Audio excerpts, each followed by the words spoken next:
O filme de hoje é Tim e Tina. Tim, não é claro, não é oi e não é vivo. É Tim. No filme acompanhamos um casal que perde seu filho antes do nascimento. Não bastando isso, a moça não pode mais ter filhos. Então, o marido ali decidiu então adotar 2 crianças e leva a esposa para conhecer. Ela fica ali meio não querendo, mas no fim vai. Chegando lá, ela é atraída por uma música, assim como acontece em A Órfã. Ela então acaba conhecendo as 2 crianças e a cara do marido me representa nessa hora. Crianças. Mas o que é isso? As crianças são simpaticamente assustadoras. Os 2 até tentam cair fora, mas as crianças lançam um ninguém ama a gente. E aí, né, aí é golpe baixo, eles acabam adotando os 2. O cachorro da família estranha as crianças já de cara. Certíssimo ele, né, porque ele não sabe o futuro que o reserva. As crianças têm uma aparência muito parecida com as crianças do filme A Cidade dos Amaldiçoados, que é um filme muito bom também. As crianças são extremamente religiosas, né? Até daria para entender porque foram criadas num convento.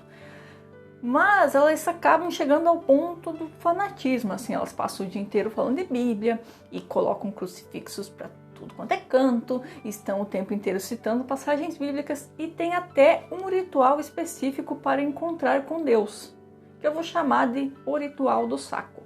Gente, não façam isso, é só um filme, tá? Vocês não vão encontrar com Deus, ou melhor, corre o risco de encontrar mesmo, pessoalmente, se tentarem esse absurdo.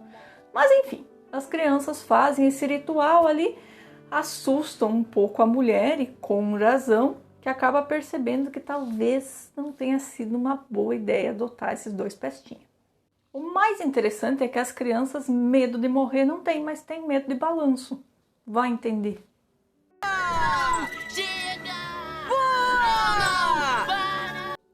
A moça, que se chama Lola, ela perdeu a fé depois de tudo que aconteceu, dela ter perdido o filho e coisa e tal.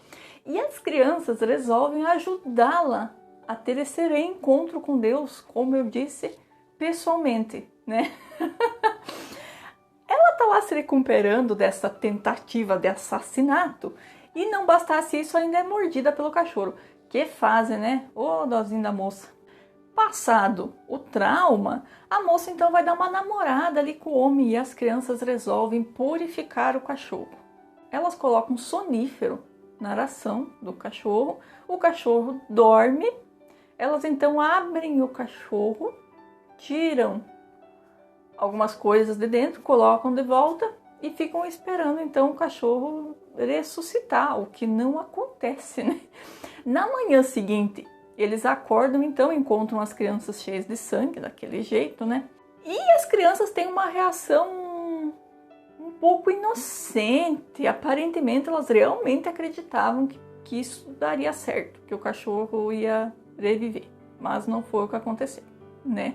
A moça fica desesperada, mas eles resolvem passar por cima disso tudo, por entenderem que foi só uma...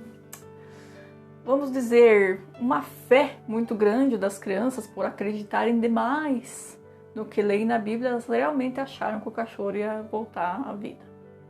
E eu confesso que a essa altura, não sei se eu já não tinha devolvido, né? Como é que dormem essas crianças aí? Vai que as crianças resolvem purificar a gente, né? Pois é, a moça até pensa um pouquinho sobre isso, mas eles resolvem ficar com as crianças e dar muito amor, com a intenção de modificá-las.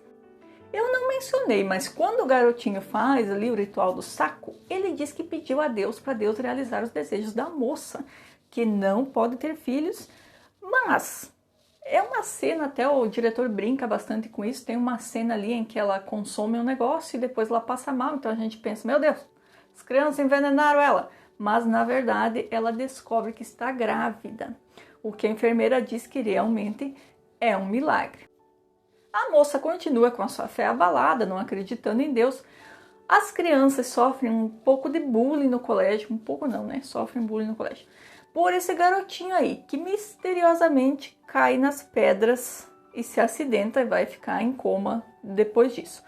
Mas durante esse acidente, as crianças estão tocando piano numa missa lá, num treco lá na igreja. Então o que dá de entender que não foram elas. Ou será que foram elas? Fica essa suspeita, porque eles não aparecem por determinada parte, mas depois se descobre que eles estavam lá tocando piano. Então fica essa dúvida aí no ar. Foram ou não foram eles? O filme, o tempo inteiro, ele fica meio dúbio, assim. Tem coisas que realmente são as crianças que fazem. Só que tem coisas que não mostra que são as crianças que fazem. Então a gente tende a acreditar que seria a ira divina. Por que o filme mostraria as crianças fazendo algumas coisas e algumas coisas simplesmente não mostraria? O que dá de entender é que as coisas que as crianças fazem seja por inocência mesmo, por uma religião cega, né? E as coisas que não mostram as crianças fazendo, talvez seja a ira divina. A moça já está desconfiada dos dois, né? Como ela já não tem fé mesmo, ela não acredita nesse papo de ira divina. E os dois ainda por cima ficam fazendo algumas ameaças veladas a ela, tipo a ela e ao bebê. Tipo, tu não acredita em Deus, mas e se Deus castigar você, bebê? Tipo umas coisas assim, sabe?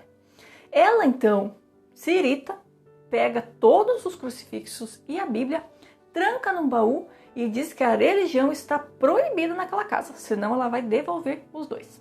Ela então começa a perder os cabelos e acusa os dois de estarem fazendo isso de alguma forma. Ela começa a perder os cabelos. Não bastando, o menino que caiu nas pedras acaba morrendo. Então a moça já está ali muito desconfiada desses dois. As crianças então resolvem demonstrar todo o amor e carinho que tem pela mãe, amarrando ela na cama. E olha que medo dessas duas pestes. Não somente amarrando, como tentando alimentá-la. Colocando leite via venosa, ou melhor, via barigosa, eles resolvem aplicar a injeção na barriga da mulher, ela acaba conseguindo escapar, né? Se desespera, porque, né? Com razão, o marido fica do lado das crianças dizendo que foi uma brincadeira. Que brincadeira, né? Só estavam querendo se divertir, poxa. Ela então se desespera, acaba entrando em trabalho de parto, e aí nasce mais uma complicaçãozinha para ela, né? Temos um bebê na família. O engraçado é que quando as crianças atacam ela até tenta se defender usando a religião contra eles. E eles falam, não, a senhora disse que está proibido religião nessa casa. O bebê nasceu então, mas a fé da mulher continua mortinha, né? Ela não quer saber de batizar a criança. As crianças querem batizar, o marido quer batizar e ela não quer batizar o bebê. Então, depois de passado isso, um belo dia ela está lá cozinhando, ele está assistindo futebol, de costas para as crianças que estão brincando na piscina. Ela então sai para buscar ovos e deixa o bebê sozinho. Ela deixa o bebê sozinho. Ela nem avisa o marido, tá certo que não adianta muito, porque já deu para perceber que ele não está muito interessado em ser, não. As crianças então pegam o bebê e resolvem batizar o bebê na piscina. E o batismo é daquele jeito, né? É quase um encontro pessoal com Deus. Quando ela chega, se depara nas crianças afogando o bebê, ela acorda desesperada, consegue fazer umas manobras ali, salvar o bebê e distrata o marido, dizendo que ele é um péssimo pai, que não dá para deixar as crianças com ele 1 minuto, que as duas já estão afogando a criança. As crianças têm aquela reação de sempre, com aquela inocência de, a gente fez, mas não fez por mal, entendeu? A gente queria o bem da criança, como todo fanático religioso, né? Que é o bem dos outros. O pai, então, vai lá, pega a Bíblia, taca fogo na Bíblia e guarda essa informação. Ele tacou fogo na Bíblia, pega as crianças, renega as crianças e devolve as crianças pro orfanato. Adolfo não é assim um marido muito bom, né? Ele não ajuda muito ela com as tarefas de casa ou com o cuidado com o bebê. Ela então resolve pedir o divórcio. Ele fica meio desesperado, diz que toda a vida ele dedicou a ela, uma pequena parte, né? Dedicou a ela. Eles então acabam fazendo as pazes ali e nesse meio tempo está caindo uma baita de uma tempestade. E para quem não viveu no passado, quem viveu sabe que normalmente as TVs não pegavam, tinha que sair lá fora, daquela arrumadinha na antena, ou tacar ali um bombril ali na ponta. E é isso que ele faz, né? Ele sai no meio da tempestade, vai lá para cima para tentar arrumar a antena para a TV pegar. Ele sobe, no que ele sobe, o bebê começa a chorar, mas já para de chorar, o que dá de entender que ele acudiu a criança, deixar ela muito feliz com isso. E aí então começam os eventos sobrenaturais, o que dá de entender que as duas crianças voltaram a casa. A porta aberta, a luz piscando, a música que as crianças gostavam de ouvir tocando lá, os 2 nomezinhos das crianças escritos na parede, o que dá meio de entender que as crianças estão ali, mas ninguém vê as crianças. E o Adolfo, gente, o Adolfo sumiu. A moça até chama por ele, mas ele sumiu, ele desapareceu. Cadê o Adolfo? Quando o Adolfo resolve aparecer, ele aparece pegando fogo. Os mais fanáticos vão dizer que é porque ele tacou fogo na Bíblia, né? Mas ele, além de pegar fogo, não satisfeito, ele taca fogo na casa inteira. A moça fica meia hora olhando para ele, gritando, e aí ela lembra do bebê. E olha, esse bebê, ele chora, que dá para ouvir a quilômetros. Mas quando a moça precisa encontrar o bichinho, tu acha que ele chora? Tá lá quietinho, apreciando a fumacinha do fogo.